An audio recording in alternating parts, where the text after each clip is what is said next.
enseignant d'un jour. Le ministre directeur du cabinet du président du Faso est ici en communion avec ses enfants. Est-ce que quand on aime son pays, on doit faire la bagarre? On ne doit pas faire la bagarre avec son camarade, c'est pas ça? Oui. Si on aime son pays, on doit bien travailler en classe, non? Oui. On doit avoir des bonnes notes ou bien? Oui. Si on aime son pays, on doit écouter ce que l'enseignant dit, non? Oui. Quand il vous dit de vous asseoir, vous asseyez. S'il dit de se lever, vous vous levez. S'il dit prenez les bics, on prend les bics. C'est comme ça qu'on aime sa patrie. Et si vous aimez votre patrie, moi j'aime ma patrie, nous aimons notre patrie, et le Burkina va devenir comment? Le Burkina va devenir très beau. Le Burkina sera très fort, très joli.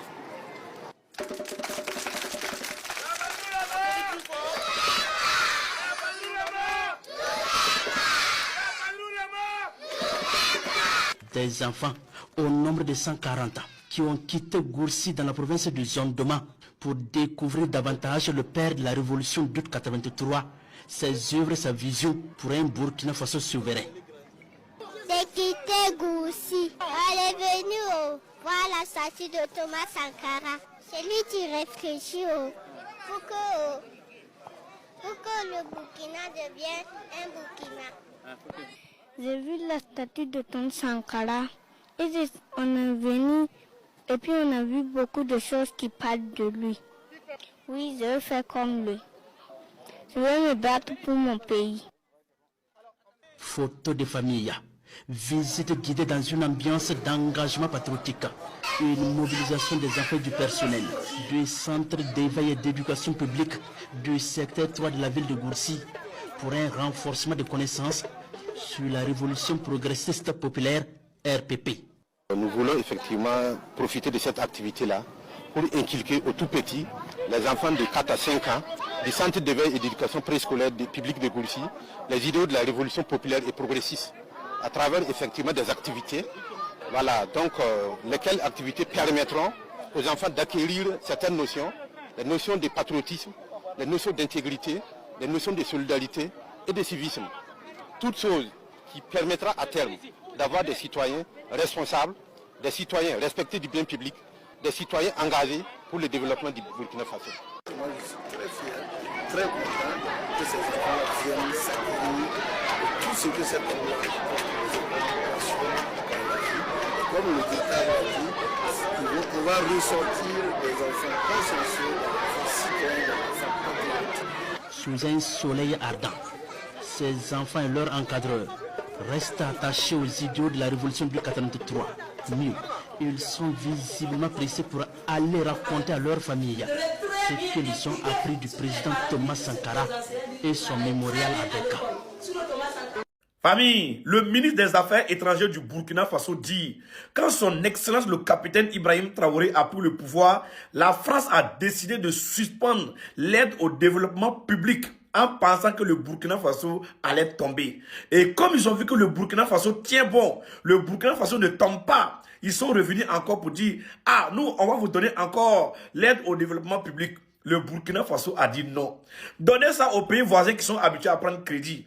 Donnez ça aux pays voisins qui sont habitués à prendre ça gratuitement. Nous ne voulons plus. Famille, suivez la vidéo attentivement et la partagez au maximum. Oui, c'est fort. Le cas du Burkina Faso, les Français, juste après la prise du pouvoir par les forces de défense et de sécurité, ont suspendu tout de suite l'aide au développement. L'Agence française de développement a tout coupé. Il y avait des étudiants même qui avaient des bourses et qui étaient prêts à aller pour étudier en France. Ils ont tout fermé. Air France a arrêté ses vols. C'est une stratégie de privation. C'est une stratégie d'étouffement pour vous obliger à dire « nous n'allons pas tenir sans ces gens ». Mais quelques mois après, ils sont revenus. Air France est revenu négocier pour reprendre ses vols. Et nous avons dit non, ce n'est pas possible parce que la situation n'a pas changé. Les raisons qui vous ont amené à suspendre vos vols existent toujours, donc on ne voit pas pourquoi vous voulez revenir. L'Agence française de développement est revenue pour dire oui, il y a des fonds qui restent, il faut qu'on puisse les utiliser. Nous avons dit, nous pensions que ces fonds étaient venus dans le cadre d'une solidarité réelle. Mais vous avez plié bagage avant même que le problème d'eau ne soit résolu. avant même que le problème de famine ne soit résolu, que le problème de malnutrition ne soit résolu. Ça veut dire que nos souffrances, vous ne les partagez pas, mais pourquoi vous revenez encore avec ce nouveau discours? Nous avons fait appel à les Burkinabés, on a mis en place une stratégie de mobilisation qui répond au contexte de crise. Et aujourd'hui, avec le fonds de soutien patriotique, nous sommes à 300 millions de dollars par an payés par des Burkinabés pour financer le développement. 300 millions de dollars par an, ça n'a absolument rien à voir avec les 2 millions ou 3 millions qu'on avait par le canal de l'aide. C'est pas suffisant pour faire face à toutes nos difficultés pour le moment, mais ça montre qu'il y a des mécanismes et que lorsque la population est engagée, quand le peuple est engagé et que le peuple est en phase avec les décideurs, c'est bien possible. Et il faut que nous puissions avoir ce sursaut dans tous les pays. C'est la seule façon de renouer avec la dignité et d'amener les autres acteurs du monde à nous regarder différemment. Comme vous l'avez dit, Excellence, pour les autres pays exposés à l'instabilité, quel levier économique immédiat est-ce qu'il faut activer pour offrir des alternatives aux populations? C'est difficile, je ne sais pas quels sont les autres pays exposés à l'instabilité.